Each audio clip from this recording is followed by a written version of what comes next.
That brings us over to the X Division, starting with the X Division title match. AJ Styles facing Christopher Daniels in Iron Man 2, set up immediately after the Unbreakable match. Before the first episode on Spike, it was announced that Daniels would get his rematch. It would be Iron Man 2. So we had Styles beating Strong in the first episode, where Daniels watched on from the ramp. Then the second episode, the franchise has Daniels. Daniels offers AJ a chance to pick 3 guys next week from the X Division, and Daniels will beat them all to prove his Iron Man credentials. And AJ says, deal. He knows exactly the 3 guys he's going to use. Also, AJ's like, yeah, why wouldn't I do this? Yeah, I'm perfectly happy with you wrestling 3 guys. The only thing is that AJ's too nice about it. Yeah, he should pick Abyss. Well, it's not about weight limits. I was going to say he does specify X Division. It's like, I pick Abyss because it's not about weight limits. It's about no limits, buddy.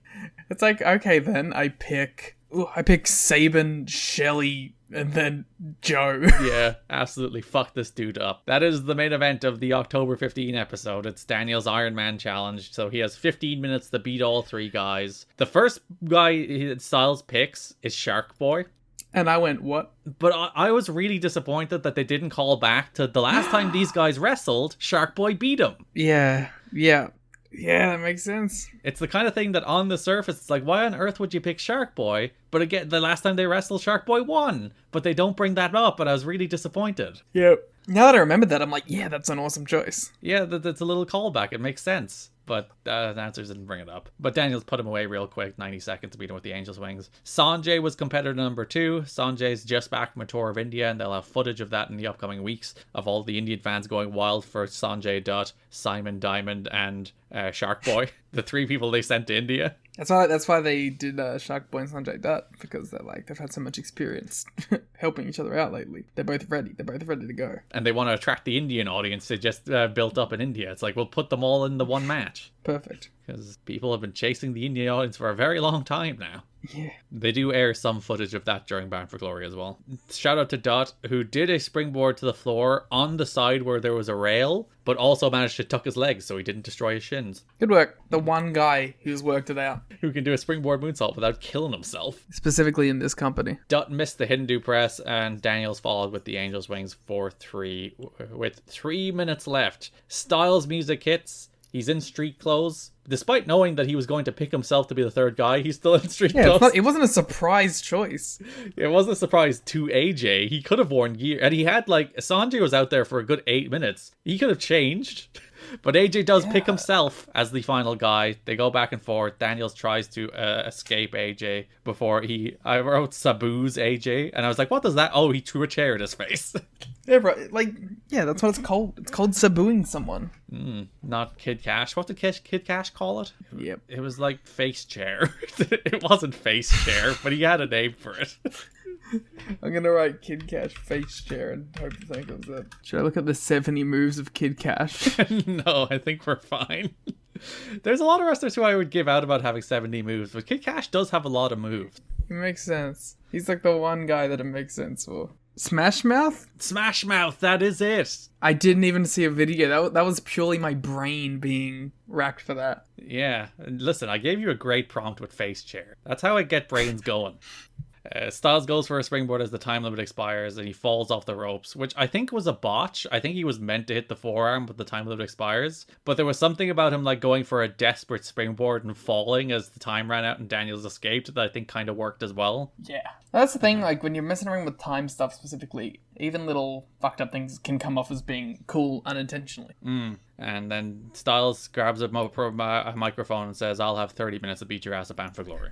And that was maybe the best promo he's ever cut. Because it was 7 words. Yeah, he didn't fuck it up. I don't think he even said it as well as I did there. I think I gave him too much credit. But because he was like, I will beat you up for 30 minutes or something like that. It's like, oh, AJ, you had to say I'll beat you up for 30 minutes. The Go Home show, there was a feature on Daniels introducing him, and then also there was the main event with Styles, and I think Daniels came out in that brawl. Yeah, he did. Oh, Daniels ran out to cost Styles the match for the finish, of course. Leading in to Iron Man 2, AJ Styles defeats Christopher Daniels 1-0 to retain the X Division Please title. give me your review of Iron Man 2, and I ain't talking about the match. Oh, the movie? Yeah. It's not a very good movie. Just like the match, it's inferior to the first one. Wow, that's perfect. They were inspired by Iron Man 2. Or no, I guess Iron Man 2 was inspired by this to make an inferior sequel to their better first effort. We need to run it back, Iron Man 3. Do Styles and Daniels now? Yeah. Iron Man 3 is better than Iron Man 2. Mm-hmm. I have a soft spot for Iron Man I don't 3. mind the Iron Man movies. I don't love them, but I don't mind them. Like, one is very of its time, and it's a little cliche now, just because... One doesn't age well, but you gotta give it respect for what it did. And so many of the superhero movies we've seen since that have introduced characters have just done Iron Man. Yeah. Well, that's the problem. Every fucking main character in cinema became Iron Man. I am Iron Man. Everybody is Iron Man. So this match, it's one of those, I gave it a gentleman's 3. Like, I love watching AJ and Daniels wrestle because they manage to do a thing where everything they do looks good, but not in a way that, like, everything they do looks cooperative or everything they do looks smooth and crisp. It's like every time they do a move, it looks exactly like that move should look, in a way that both looks awesome and also looks like it should really hurt. They are two capital P professional wrestlers. They can go out there and they can wrestle for 30 minutes and like every move looks good, every move looks clean, every move looks crisp, and I think that the most important part is every move looks like it hurts, because there's a lot of guys who can wrestle and work like clean and professional work, but a lot of the time it's like it doesn't look like you're actually hurting each other. Whereas because AJ's an absurd human being who will take every bump under the sun to deeply hurt himself, everything Daniels does looks great because AJ's ridiculous. But the match just doesn't. It's just it has Iron Man syndrome, I would say. Yeah. It's just a lot of it's just kind of like they're doing this spectacular stuff, but it's not gripping in any way.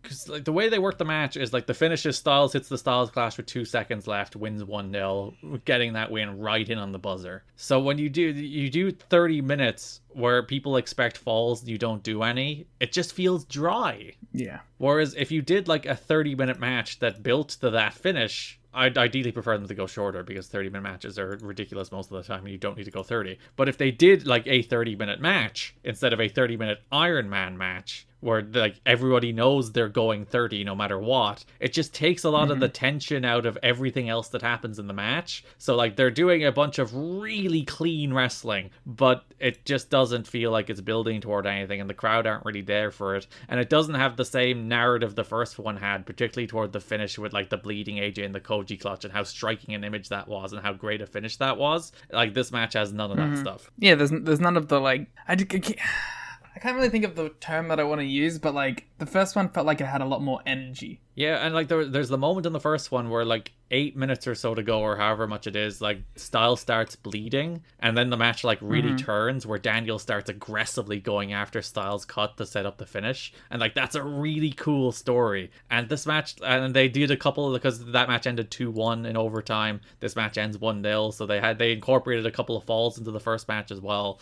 It's just a little bit flat. It's very good wrestling that ultimately doesn't really go anywhere. Yeah. Styles retains, Styles Clash right on the buzzer, gets the 3 count. They do ring the bell right when he hits the Styles Clash. Is like, pals, you gotta wait 2 seconds. The match's not over yet. They just gave it to him. Yeah, it's like, well, Daniels, like, he did win with 2 seconds left, so, like, literally Daniels couldn't get an equalizer at that stage, just based on seconds. But also, you gotta wait for those 2 seconds to play his music, guys. Yeah, come on, show some respect. Yeah, good match, on the strictest technical sense.